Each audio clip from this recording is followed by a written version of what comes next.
പ്രിയപ്പെട്ടവരെ, ഇന്ന് പ്രഭാതത്തിൽ പരിശുദ്ധാത്മാവ് നിങ്ങളോട് പറയാൻ തന്ന ദൂതിതാണ്. അവനായി കാത്തിരിക്കുന്നവരുടെ നടുവിലേക്ക് ഞാൻ ഇറങ്ങി വരും. അവനായി കാത്തിരിക്കുന്നവരുടെ നടുവിലേക്ക് അവൻ ഇറങ്ങി വരും.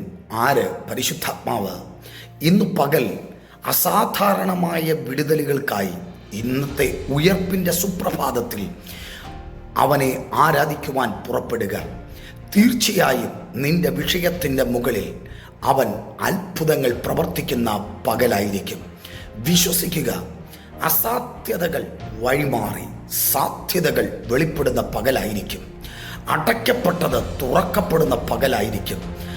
ഇനി ഒരിക്കലും കേൾക്കില്ലെന്ന് പറഞ്ഞത് കേൾക്കാൻ പോകുന്ന ദിവസമായിരിക്കും. ഇനി ഒരിക്കലും കാണില്ലെന്ന് പറഞ്ഞതിൻ്റെ മുകളിൽ കാണുന്നതായി മാറും. ഇതുവരെ സംഭവിക്കാത്ത ചിലത് നിന്റെ ജീവിതത്തിൽ സംഭവിക്കുവാൻ പോകുന്നു. അത് പൈശാചികമല്ല, ദൈവികമായത് നിന്റെ മേൽ സംഭവിക്കാൻ പോകുന്നു. യേശു ഉയർത്തു എങ്കിൽ നിന്റെ ജീവിതത്തിലും ഒരു ഉയർപ്പ് നടക്കും. ഇന്നത്തെ പകൽ അത് നിങ്ങളുടെ കുടുംബജീവിതത്തിൽ, വ്യക്തിപരമായ ജീവിതത്തിൽ, ആത്മികം, ഭൗതികം, ശാരീരികം, മാനസികമായ മണ്ഡലങ്ങളിൽ ഇന്ന് പകൽ അത്ഭുതങ്ങൾ സംഭവിക്കും.